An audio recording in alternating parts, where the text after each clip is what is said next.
Hello guys, कैसे आप सभी। आई होप कि आप सभी ठीक ही होंगे। जैसे हमने देखा है कि अभी एसएससी सीएचएसएल और एसएससी एमटीएस के फॉर्म डल रहे हैं। उसमें सबसे इम्पोर्टेंट मैथ में एक हमारा चैप्टर होता है कंडीशन के मामले में प्रतिशत का, जिसके लिए हम इंग्लिश में परसेंटेज भी बोलते हैं। इसमें हम कुछ इम्पोर्टेंट इसके प्रश्न देखेंगे, इसके टाइप देखेंगे, किस तरीके से हम परसेंटेज को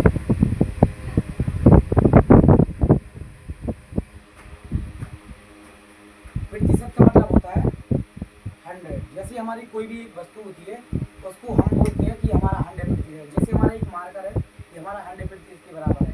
इसमें से हमने इसका एक छोटा सा भाग तोड़ दिया, ये हमारे कितने परसेंट के बराबर मान के चलते हैं, 20% के बराबर। तो जैसे हमने देखा कि 100 माइनस 20%, ये हमारा कितना बचा, 80%। यानी कि जो हमारे पास ये मार्कर बचा है, ये बाकी का हिस्सा कितना है हमारा, 80%। इसी तरीके से आगे के प्रश्न बनेंगे, उनके लिए हम बताएंगे। जैसे कि हमने देखा है कि हमारे पास कोई भी कोई भी वस्तु वो 100% है, उसमें हमने 10% की वृद्धि कर दी। तो जैसे हमारे पास ये तो थी 100%, जैसे हमने 10% की वृद्धि कर दी तो हमारे पास कितना हो गया, 110%। जैसे कि हमारे सामने एक प्रश्न है हमारा कि 420 रुपये का 30% कितना होगा। अभी हमने प्रतिशत के बारे में जाना। प्रतिशत मतलब होता है 100। जो हमारा ये 420 है, इसकी 100% है। लेकिन हमें हमसे पूछा जा रहा है कि 420 का 30% कितना होगा। तो हम इसको सॉल्व करते हैं। 420 ये हमारा 420 और हमारा दिया है का मतलब होता है घोड़ा का। घोड़ा लगा दिया हमने, फिर कितना है 30%। 30 तो हम लिखेंगे ऊपर, और जो परसेंटेज है वो हमेशा नीचे आता है। परसेंटेज का मतलब कितना होता है, 100। परसेंटेज का जो मतलब होता है वो होता है हमारा 100, और 100 जाएगा हमारा नीचे। अब इसको काटते हैं, एक जीरो से एक जीरो गया, एक जीरो से एक जीरो गया, मल्टीपल कर दो इसका, 2 तिया 6 और 3 चौके 12। यानी कि हमारा 420 रुपये का 30 में कितना होगा, 126 रुपये।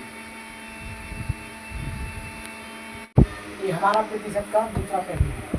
अभी तो हमने एक पहला प्रश्न देखा था, ये हमारा कौन सा, दूसरा। हमसे कहा जा रहा है कि एक व्यक्ति की मासिक आय वो 6000 रुपये है, उसमें लेकर 20% की कमी की जाती है। काम सही से नहीं कर रहा होगा व्यक्ति, उसमें 20% की कमी की जाती है। तो बताइए कि व्यक्ति की मासिक आय कितनी है। ठीक है, हम देखते हैं कि 20% की कमी कर देगी।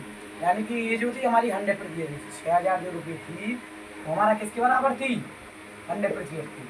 लेकिन वो कह रहा है कि इसमें से 20% की कमी कर दी गई। तो हमारे पास कितना बचा, 80%। अब 80% बचा है, ये हमें साफ साफ पता चल रहा है कि 100 में से 20 जाएगा, 80% हमारा बच जाएगा। लेकिन 80%, 6000 का 80% कितना है। तो हमने पहले देखा था कि 420 रुपये का 30% कितना होगा। तो ऐसे ही हमें निकालना पड़ेगा कि 6000 रुपये का कितना पड़ेगा, 80। देखते हैं हम इसके लिए सॉल्व करके कि 100 हमारा नीचे जाएगा, यहाँ से प्रतिशत का चिन्ह आएगा, यहाँ आ जाएगा 100। यहाँ से हम एक जीरो से एक जीरो काटेंगे, एक से एक काटेंगे, 6 48। और हमारा एक पीछे 2 जीरो है, 8 में जीरो से भाग कर, जीरो से मल्टीपल करेंगे तो इससे तो कुछ हमारा मल्टीपल मिलेगा नहीं। जीरो का जीरो झोंकाते में आएगा, तो यहाँ पे 2 हम जीरो झोंकाते में रख लेंगे। तो हमारा आ जाएगा कि उसकी मासिक आय कितनी बचेगी, 4800 रुपये।